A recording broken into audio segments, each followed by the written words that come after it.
Kalau bicara mengenai pertandingan antara Garuda Muda Timnas U23 melawan Guinea, kita akan bahas bersama dengan pengamat sepak bola Yusuf Kurniawan. Selamat malam, Bung Yuke. Malam, Bung. Halo, malam-malam. Malam, Bung. Ini mudah-mudahan bukan suara-suara sedih karena kita tidak bisa masuk Olimpiade ya, Bung ya? Iya, saya kira apa yang sudah dipersiapkan memang kita harus akui tidak berjalan sebagaimana mestinya ya. Hmm. Tadi seperti tadi dikatakan oleh reporter Kompas TV, memang lebih banyak dramanya daripada atraksi di lapangan ya. Terutama dari kubu Guinea yang benar-benar memanfaatkan waktu yang ada untuk mereka membuang-buang percuma begitu ya. Sementara dari sisi kita sendiri memang sepertinya anti klimaks ya, anti klimaks kalau kita lihat para pemain tidak greget seperti ketika Piala Asia U23 kemarin ya, Mhm. determinasi, terus kemudian kengototan, intensitas gitu ya. Tadi mereka benar-benar berada di bawah bayang-bayang physical game yang diterapkan oleh Ginia ya. Karena Ginia ini sebenarnya nggak istimewa ya. Kalau kita lihat mereka kesulitan juga untuk bisa menembus pertahanan kita kecuali lewat titik putih. Mhm. Selebihnya mereka lebih banyak mengandalkan fisik, mengandalkan postur ya. Tidak ada permainan cantik gitu ya.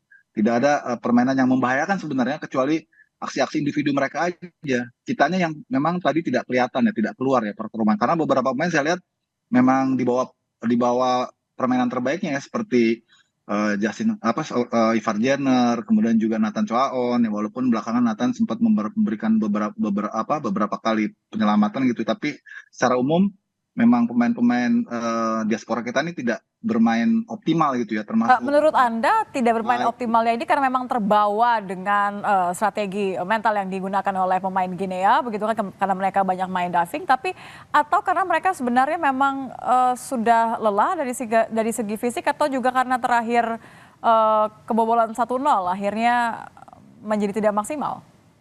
Ya, saya kira kombinasi ya, kombinasi karena ini rangkaian yang cukup panjang dan melelahkan buat mereka ya, sejak persiapan menuju Piala Asia U23, di Piala Asia U23 sendiri yang penuh dengan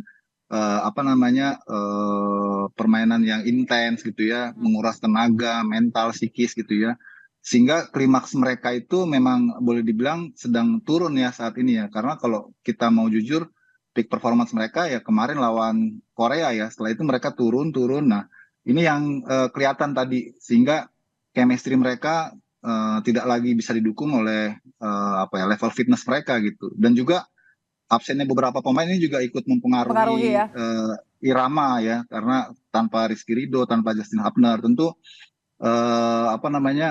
chemistry para pemain itu tidak sama ya seperti ketika mereka ada gitu. Memang kehadiran Dewangga gitu ya sedikit untuk bisa menutupi kekurangan di pertahanan, tapi tidak bisa secara penuh untuk membantu mempush up performa para pemain kita gitu. Mhm. Anda melihat bahwa tadi kesalahan yang dilakukan Lewitan ini cukup krusial karena berbuah gol tentu saja, tapi bagaimana sejauh mana mempengaruhi artinya permainan Garuda Muda sampai akhir? Sebenarnya ya memang itu tadi penaltinya ada sentuhan ya yang dilakukan oleh Witan ya. Tapi sebetulnya bukan karena itu kita kemudian menjadi kalah ya, tapi karena permainan kita sendiri yang secara umum tidak seperti ketika menghadapi Jordan atau menghadapi Korea misalnya gitu ya. Mhm. Bahkan mendekati melawan Irak pun juga enggak juga gitu ya. Memang kita ini seperti serba salah ya, karena passing-passing kita juga mudah diintercept. Kalau duel satu lawan satu kita selalu kalah. Jadi kita kecepatan untuk permainan passing game itu seperti yang sebelumnya kita lihat itu tadi nggak kelihatan gitu. Nggak Saya muncul nggak ya? tahu apa gitu ya, nggak muncul. Pasti faktornya banyak ya, persoalan dari lawan, tipikal lawan yang juga berbeda. Kemudian periodisasi mereka juga sudah dalam fase turun ya, sehingga tidak bisa optimal karena keletihan mental dan fisik juga ya. Kemudian absennya beberapa pemain bintang kita juga ikut mempengaruhi dinamisasi permainan itu sendiri gitu. Jadi Mhm. ini kombinasi lah menurut saya sih. Bagaimana dengan faktor wasit ini kalau di media sosial ramai kemudian ya netizen rame-rame merasa emosi, ikutan merasa apa yang dilakukan oleh Shin Taeyong juga nampaknya. Iya, memang kita tadi berharap ada beberapa decision gitu yang bisa di-call oleh VAR ya. Saya tidak tahu, tidak ada sama sekali review dari VAR ya, apakah VAR ini ada atau tidak. Tapi sebelumnya kan kita dengar tetap digunakan VAR ya, tapi tadi tidak pernah ada apa namanya review on field gitu ya. Jadi Ya, kita menduga-duga apakah ini ada atau enggak gitu. Termasuk yang penalti kedua yang diberikan kepada Ginian terhadap pelanggaran yang apa kemudian namanya dinyatakan Dewangga itu kan, gagal ya, batal gol yang ya. kemudian gagal itu kan sebenarnya kalau kita lihat itu Dewangga melakukan sliding mengenai bola dulu gitu ya. Mhm. Tapi itu tidak ada review on field gitu. Itu yang ya wajar sih kalau memacu memacu marah ya para warganet karena memang situasi kita saat itu sedang sedang butuh gol untuk menyamakan kedudukan gitu. Oke, sebenarnya kan dari awal ketika, kehilangan kesempatan pertama masuk ke final, kemudian juga akhirnya harus melawan Irak, sampai akhirnya berhadapan dengan Guinea, lawan dari Afrika, banyak yang mengatakan bahwa mental nampaknya memang akan diuji ketika bermain melawan Ya. tim dari Afrika, Guinea. Anda melihat bahwa ini memang akhirnya yang terjadi di lapangan? Iya, memang ada pengaruhnya ya. Secara mental para pemain memang tidak sama ya antusiasnya ataupun juga kepercayaan dirinya seperti sebelum-sebelumnya. Karena ini kan rangkaian tadi saya katakan panjang ya. Mereka juga ada fase menukik juga ya, karena peaknya sudah lewat sebetulnya.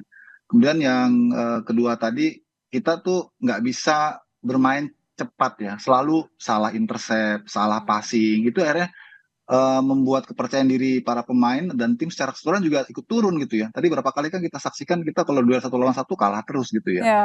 Dan Ginianya ini pintar ya memainkan emosi kita gitu ya. Dia memperlambat tempo, terus ya drama-drama diving gitu ya. Itu yang membuat kita akhirnya hilang, irama kita hilang gitu. Kalau Anda melihat artinya begini, tentu satu hal kekecewaan ketika tidak bisa melaju ke Olimpiade ya, tiket ke Olimpiade hangus sudah. Tapi kan sebenarnya ada banyak berharap pengalaman yang bisa didapatkan. Jadi kalau kita runutkan dari pelajaran yang kita dapatkan dari mulai gagal melaju ke final, apa saja yang bisa jadi bekal nih? Karena kan bagaimanapun juga kan Garuda Muda ini tim yang memang tidak disangka-sangka bisa melaju sejauh ini. Ya, setuju ya, setuju ya. Kalau dibilang pelajaran, kita banyak banget dapat pelajaran. Kita sendiri juga mungkin tidak mengira ya sampai apa namanya melangkah sejauh ini kan. Bahkan mungkin STY pun juga apa ya ketika dia mencanangkan target lolos semifinal itu kan agak spekulasi juga karena kita nggak punya pengalaman sebelumnya kan. Tapi Ya, faktanya apalagi anak-anak ketika melawan bisa Korea gitu. ya. Iya, ternyata kita bisa gitu. Jadi semua kaget gitu loh. Makanya kita setelah itu sepertinya performa kita tuh sudah mentok ya saat menghadapi Korea itu ya. Karena kan nggak bisa dipaksa, mereka juga bukan robot ya. Jadi ada fase menurunnya. Jadi normal aja dan menurut saya sih kita tetap apresiasi ya, sangat luar biasa. Ya, Artinya kalau melampaui kita semua ekspektasi ya.